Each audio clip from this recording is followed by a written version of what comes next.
વિદ્યાર્થી મિત્રો, PP Savani Vidya Bhavan Hirabag online વર્ગમાં આપનું હાર્દિક સ્વાગત છે. ધોરણ 9 સામાજિક વિજ્ઞાન પ્રકરણ 14 ભારત સ્થાન ભૂસ્તરીય રચના અને ભૂપૃષ્ઠ પાર્ટ 2 એનો આપણે અભ્યાસ કરીશું. અગાઉના પાર્ટ 1 માં ઉત્તરના પર્વતીય પ્રદેશ, મેદાની પ્રદેશ, દ્વીપકલ્પીય ઉચ્ચ પ્રદેશ, દ્વીપ સમૂહો, તટીય પ્રદેશો, આ બધાની માહિતી આપણે મેળવી. હવે આપણે મેળવશું માહિતી ખડકોની. તો ખડક એટલે શું? આવો પ્રશ્ન પૂછાય એક વાક્યમાં. તો ખડક એટલે એક કે તેથી વધુ ખનિજોના બનેલા સંગઠિત પદાર્થને ખડક તરીકે ઓળખવામાં આવે છે. ખડક નક્કર પણ હોઈ શકે અને મૃદુ યાને કે નરમ પણ હોઈ શકે. છિદ્રાળુ અને અછિદ્રાળુ પણ હોઈ શકે. વજનમાં ભારે અને હલકા પણ હોઈ શકે છે. વિવિધ પ્રક્રિયાઓને કારણે જુદા જુદા પ્રકારના ખડકોનું નિર્માણ થાય છે. તો આ બધી પ્રક્રિયાને આધારે ખડકોના 3 વિભાગ પડે છે. એક, આગ્નેય ખડકો અથવા તો અગ્નિકૃત ખડકો. 2, પ્રસ્તર ખડકો. 3, રૂપાંતરિત ખડકો. જો અહીંયા ચાર્ટમાં આગ્નેય, પ્રસ્તર, રૂપાંતરિત એનો ચાર્ટ આપેલો છે. આગ્નેયના 2 પેટા પ્રકાર છે, આંતરિક અને બાહ્ય. આંતરિકમાં 2 પેટા પ્રકાર, અંતસ્થ, મધ્યસ્થ. બાહ્યમાં જ્વાળામુખીય. પ્રસ્તર ખડકના 3 પેટા પ્રકાર, ખડક પદાર્થ નિર્મિત, રાસાયણિક પદાર્થ નિર્મિત, સેન્દ્રિય પદાર્થ નિર્મિત. ખડક પદાર્થ નિર્મિતની અંદર 3 પેટા પ્રકાર, રેતીના ખડકો, માટીના ખડકો, કોંગ્લોમરેટ. સેન્દ્રિય પદાર્થ નિર્મિત ખડકોની અંદર 2 પેટા પ્રકાર, ચૂના ખડક, કાર્બનયુક્ત. રૂપાંતરિતમાં 2 પ્રકાર, સ્થાનિક રૂપાંતરિત, પ્રાદેશિક રૂપાંતરિત. હવે આપણે આગ્નેય ખડકો વિશે જોઈએ. તો આ ખડકોની રચનામાં પૃથ્વીના પેટાળમાં રહેલી પ્રચંડ ગરમી કારણભૂત છે. ભૂગર્ભમાં ગરમીના આ પ્રચંડ પ્રમાણને પરિણામે પૃથ્વીનું પેટાળ હંમેશા ધીકતું રહે છે. આથી અહીં રહેલા પદાર્થો અર્ધપ્રવાહી સ્થિતિમાં હોય છે. અને આ અર્ધપ્રવાહી સ્થિતિમાં જે પદાર્થો છે જેને મેગ્મા કહે છે. સમય જતા આ મેગ્મા ઠંડો પડે ત્યારે તેના ખડકો રચાય છે. એટલે આ ખડકો ગરમીની અસરથી બને છે. તેથી તેને આગ્નેય અથવા અગ્નિકૃત ખડકો કહે છે. તો પૃથ્વીના ભૂસ્તરીય નિર્માણમાં આવા ખડકો સર્વપ્રથમ નિર્માણ પામ્યા. તેથી તેને પ્રાથમિક અથવા આદ્ય ખડકો પણ કહે છે. આદ્ય એટલે કે બહુ જૂના ખડકો. ભારતમાં રાજસ્થાન, મધ્યપ્રદેશ અને દક્ષિણ દ્વીપકલ્પમાં ઘણા સ્થળે આવા ખડકો રચાયા છે. આગ્નેય ખડકો વધારે નક્કર છે. અને આગ્નેય ખડકોનું ઉદાહરણ આપણે જોઈએ તો ગ્રેનાઇટ પથ્થર, જે અંતસ્થ પ્રકારના ખડકનું જાણીતું ઉદાહરણ છે. બીજું બેસાલ્ટ, એ પણ આ પ્રકારના ખડકો છે. અહીંયા જો આકૃતિમાં જો જ્વાળામુખી પ્રસ્ફોટન, ભૂગર્ભમાં લાવા, જેને પરિણામે લાવા ઠરે છે, એટલે બેસાલ્ટ, ગ્રેનાઇટ જેવા ખડકોનું નિર્માણ થાય છે. પ્રસ્તર ખડકો. પ્રસ્તર ખડકો પાણી તથા અન્ય બળોની સંયુક્ત અસરથી આગ્નેય ખડકો તૂટે છે. તૂટેલા ખડક પદાર્થોનું જળમાં એટલે કે પાણીમાં નિક્ષેપણ થતું રહે છે અને ત્યાંના સ્તર રચાય છે. સ્તર એટલે કે પડ, થર જેને આપણે કહીએ છીએ. આમ ખડક પદાર્થો અથવા ખડક બોજનું વિવિધ સ્તરોમાં નિક્ષેપણ થાય છે. એટલે સર્વપ્રથમ રચાયેલા અને સૌથી નીચે રહેલા સ્તર ઉપર એની ઉપર બનેલા સ્તરોના વજનના લીધે નીચેના સ્તર દબાય છે અને કાળક્રમે તેમાંથી સ્તર રચના ધરાવતા ખડકો તૈયાર થાય છે.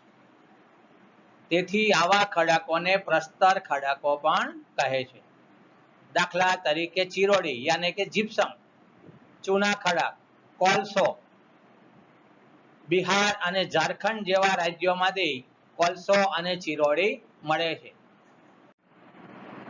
જો અહીંયા આકૃતિ, મોટી આકૃતિ છે, એ ખડકો તૂટે છે, આગ્નેય ખડકો એના સ્તર રચાય છે, એના સ્તર સ્પષ્ટ દેખાય છે. બાજુમાં એમાંથી ચોક, કોલસો અને ચૂના પથ્થર, આ ત્રણ ખડકોના ઉદાહરણ જોવા મળે છે આપણને. રૂપાંતરિત ખડકો. કેટલીક વિશિષ્ટ પરિસ્થિતિમાં મૂળ ખડકોનું સ્વરૂપ, બંધારણ અને ગુણધર્મ રૂપાંતર થઈ જાય, ફેરફાર થઈ જાય. આમ જોઈએ તો ઊંચું તાપમાન અને ખડક સ્તરોનું વધુ દબાણ, આ બે મુખ્ય પરિબળોની સંયુક્ત અસરને કારણે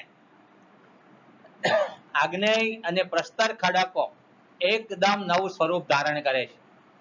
આ રીતે નવા રચાતા ખડકોને રૂપાંતરિત ખડકો કહે છે. જે રાજસ્થાનમાંથી મળી આવતા આરસ પહાણ અને ક્વાર્ટઝાઇટ આ રૂપાંતરિત ખડકોના ઉદાહરણ છે. જો અહીંયા સ્લેટ પણ રૂપાંતરિત ખડકોનું ઉદાહરણ છે. ક્વાર્ટઝાઇટ, માર્બલ અને હાઇલાઇટ. ખનિજો. ખનિજ કોને કહેવાય?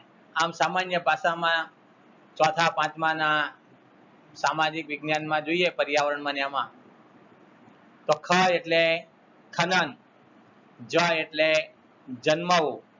ખોદકામ દ્વારા આપણને જે ઘન, પ્રવાહી કે વાયુ સ્વરૂપે જે પદાર્થો મળે છે એને આપણે ખનિજ કહીએ છીએ.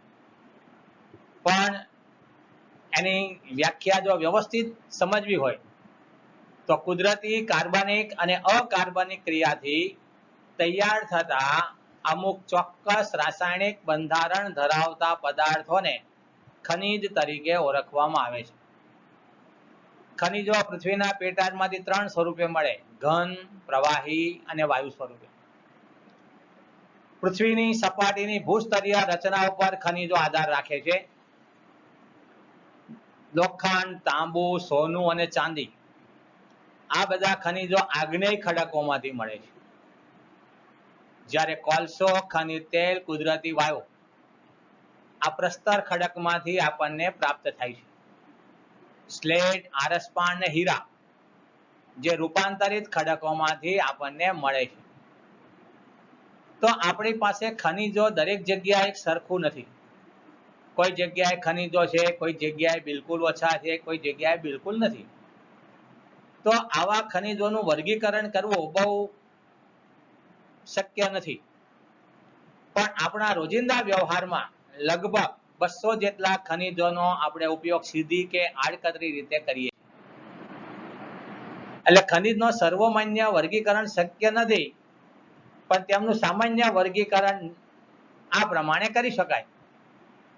ધાતુમય ખનિજો, અધાતુમય ખનિજો, સંચાલન શક્તિ માટે ઉપયોગમાં લેવાતા ખનિજો. ધાતુમય ખનિજોમાં કિંમતી ધાતુમય ખનિજો, હલકી ધાતુમય ખનિજો, સામાન્ય ઉપયોગમાં લેવાતા ખનિજો અને મિશ્ર ધાતુ સ્વરૂપે વપરાતા ખનિજો. અહીંયા ખનિજોના વર્ગીકરણનો ચાર્ટ જુઓ. ધાતુમય ખનિજો. ધાતુમય ખનિજોમાં 4 પ્રકાર: કિંમતી ધાતુમય, હલકી ધાતુમય, સામાન્ય ઉપયોગમાં લેવાતા ખનિજો, મિશ્ર ધાતુ સ્વરૂપે વપરાતા ખનિજો. અધાતુમય, સંચાલન શક્તિ માટે ઉપયોગમાં લેવાતા ખનિજો. કિંમતી ધાતુમયમાં જોઈએ તો સોનું, ચાંદી, પ્લેટિનમ. હલકી ધાતુમયમાં મેગ્નેશિયમ, બોક્સાઇટ, ટિટાનિયમ. સામાન્ય ઉપયોગમાં લેવાતા ખનિજોમાં લોખંડ, તાંબુ, સીસું, જસત, કલાય, નિકલ. મિશ્ર ધાતુ સ્વરૂપે વપરાતા ખનિજોમાં ક્રોમિયમ, મેંગેનીઝ, ટંગસ્ટન, વેનેડિયમ. અધાતુમય જે ધાતુમાં નથી એવા ચૂના ખડકો, ચોક, એસ્બેસ્ટોસ, અબરખ, ફ્લોરસ્પાર, જીપ્સમ યાને કે ચિરોડી, સલ્ફર અને હીરા. સંચાલન શક્તિમાં કોલસો, ખનિજ તેલ, કુદરતી વાયુ, યુરેનિયમ અને થોરિયમ. તો આ રીતે સર્વ સામાન્ય ખનિજોનું વર્ગીકરણ આ રીતે કરવામાં આવેલું છે. પ્રશ્ન પૂછાય, ધાતુમય ખનિજો જણાવો, તો ધાતુમય 4 ખનિજો છે. ટૂંકનો જ પૂછાય, ધાતુમય ખનિજો વિશે લખો, તો ચારે ધાતુના પ્રકાર, એમાં જે આવતા ધાતુઓ જે છે, ધાતુઓના પણ ઉદાહરણ આપણે લખવા પડે. હવે મુખ્ય ખનિજો અને તેનું કયા ક્ષેત્રમાં વિતરણ છે, એનો અહીંયા કોઠો આપેલો છે. લોખંડ જે રાજ્યોમાંથી મળે છે, રાજ્યો ઝારખંડ, છત્તીસગઢ, આંધ્રપ્રદેશ, ગોવા, ઓરિસ્સા, તમિલનાડુ, મહારાષ્ટ્ર, રાજસ્થાન, કર્ણાટક, બિહાર અને મધ્યપ્રદેશ.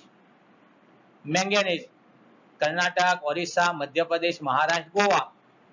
તાંબુ ગુજરાત, કર્ણાટક, આંધ્રપ્રદેશ, ઉત્તર પ્રદેશ, સિક્કિમ, મેઘાલય, મહારાષ્ટ્ર, પશ્ચિમ બંગાળ. બોક્સાઇટ ઓરિસ્સા, આંધ્રપ્રદેશ, છત્તીસગઢ, મહારાષ્ટ્ર, ઝારખંડ, ગુજરાત. બોક્સાઇટ એ કાચી ધાતુ છે અને બોક્સાઇટમાંથી જે ધાતુ મળે એ એલ્યુમિનિયમ. શીશુ રાજસ્થાન, આંધ્રપ્રદેશ, તમિલનાડુ, પશ્ચિમ બંગાળ, મધ્યપ્રદેશ, ઉત્તર પ્રદેશ, ઓરિસ્સા, મહારાષ્ટ્ર, મેઘાલય, સિક્કિમ, ગુજરાત. અબરખ આંધ્રપ્રદેશ, રાજસ્થાન, બિહાર અને ઝારખંડ. એમાં સૌથી વધુ અબરખ બિહારમાંથી મળે છે. ચૂના ખડક મધ્યપ્રદેશ, છત્તીસગઢ, આંધ્રપ્રદેશ, રાજસ્થાન, ગુજરાત અને કર્ણાટક. જમીન અને તેનું વિતરણ. હવે આપણે જમીન જે છે, હવે જમીન એટલે કે ખેતી માટેનો મૂળભૂત સંસાધન. કૃષિ પ્રવૃત્તિ ઉપરાંત આ જમીન ખૂબ જ મહત્વની છે. જમીન પૃથ્વીની સપાટી પરના જૈવિક અને અજૈવિક દ્રવ્યોનું બનેલું એક પાતળું સ્તર. ટૂંકમાં એટલું કહી શકાય કે પૃથ્વીનો ઉપલો પાતળો પોપડાનું સ્તર જે છે એને આપણે જમીન કહીએ છીએ. તો આ જમીન કઈ રીતે નિર્માણ પામે છે? જમીન નિર્માણ અસર કરનારા પરિબળો જોઈએ તો તાપમાન, વરસાદ, હિમ, હવા, વનસ્પતિ અને જીવજંતુઓ. આ બધા પરિબળો દ્વારા ખવાણ થાય છે, ખડકોનો ભૂકો બને અને ભૂમિ આવરણ તૈયાર થાય. ટૂંકમાં જમીન એટલે ખડકોના ખવાણની ફલિત પેદાશ. હવે આ ભૂમિ આવરણની અંદર કેટલાક નાના મોટા ટુકડા, કાંકરા, માટી, રજ વગેરે હોય છે, જેને રેગોલિથ તરીકે ઓળખાય છે. સંકલ્પનામાં પૂછાય રેગોલિથ સંકલ્પના અથવા તો રેગોલિથ એટલે શું? તો ભૂમિ આવરણમાં ખડકોના નાના મોટા ટુકડા, કાંકરા, માટી, રજ, ખનિજો આ બધું એમાં ભરેલું હોય, જેમાં રેગોલિથ કહેવાય. અને રેગોલિથમાં કેવળ ખનિજ દ્રવ્યો જ હોય છે. ત્યાર પછી આમાં જૈવિક દ્રવ્યો, હવા અને પાણી ભળે અને છેવટે જમીનનું નિર્માણ થાય છે. બહુ લાંબા સમયની આ જમીન નિર્માણની પ્રક્રિયા છે. 2 માર્ક કે 3 માર્કમાં પૂછાય જમીન નિર્માણ પ્રક્રિયા સમજાવો, તો આ રીતે સમજાવો. જમીન પૃથ્વીના પોપડાની સૌથી ઉપરની સપાટી કે પડ એને આપણે જમીન કહીએ છીએ. તેમાં વનસ્પતિના વૃદ્ધિ અને વિકાસ માટે જરૂરી એવા ખનિજ દ્રવ્યો અને જૈવિક દ્રવ્યો આવેલા હોય છે. તો આપણી ભારતની જમીનમાં કૃષિ સંસાધન સંસ્થાએ જે ભાગ પાડ્યા છે એમાં જમીનના પ્રકાર જુઓ. કાંપની જમીન એલ્યુવેલ સોઇલ, કાળી જમીન અથવા તો રેગુર જમીન બ્લેક સોઇલ, રાતી અથવા લાલ જમીન જેને રેડ સોઇલ, પડખાવ જમીન લેટેરાઇટ સોઇલ, પર્વતીય જમીન માઉન્ટેન સોઇલ, રણ પ્રકારની જમીન ડેઝર્ટ સોઇલ. તો આ જમીનના 6 પ્રકાર ધોરણ 9 ની અંદર 6 પ્રકાર આપેલા છે. હવે આપણે કાંપની જમીન વિશે જોઈએ. જો બાજુમાં ચિત્ર છે કાંપની જમીનનું, એલ્યુવેલ સોઇલ. કાંપની જમીનના 2 પ્રકાર, એક ખદ્દર, બીજો બાંગર. ખદ્દર એટલે નદીઓના નવા કાંપની જમીન. પૂરના મેદાનોથી બનેલી આ જમીનો મુખ્યત્વે નદીના નજીકના ક્ષેત્રમાં જોવા મળે છે. પ્રમાણમાં રેતાળ હોય છે, સોપાન આકાર જેવો એનો આકાર દેખાય છે. બાંગર જમીન આ જમીન નદીઓના ઉપરવાસના આવેલી એકંદરે જૂના કાપની જમીન છે. તે ચીકણી છે અને ઘેરા રંગની હોય છે. તેની ફળદ્રુપતા જુદા જુદા સ્થળોએ જુદી જુદી જોવા મળે છે. કાપની જમીન મુખ્યત્વે પંજાબ, ઉત્તર પ્રદેશ, બિહાર, પશ્ચિમ બંગાળ જેવા રાજ્યોમાં થયેલી છે. કાળી જમીન દ્વીપકલ્પીય ઉચ્ચ પ્રદેશની આ ભેટ ગણાય છે. ચીકણી અને કસવારી હોય છે. લાંબા સમય સુધી ભેજ સંગ્રહ કરવાની ક્ષમતા ધરાવે છે. આ જમીન રૂપાંતરિત ખડકોમાંથી તૈયાર થયેલી છે. કપાસના પાકને વધુ અનુકૂળ આવે છે, તેથી તેને કપાસની કાળી જમીન પણ કહે છે. આ જમીન બીજા રેગુરના નામે પણ ઓળખાય છે. આ જમીન સૌથી વધુ એનો ક્ષેત્ર હોય તો મહારાષ્ટ્ર, ત્યાર પછી મધ્યપ્રદેશ નો પશ્ચિમ ભાગ, ગુજરાત, ગુજરાતમાં દક્ષિણ ગુજરાત, સૌરાષ્ટ્ર પ્રદેશ, કર્ણાટક, આંધ્રપ્રદેશ, તેલંગાણા અને તમિલનાડુમાં આ જમીન જોવા મળે છે.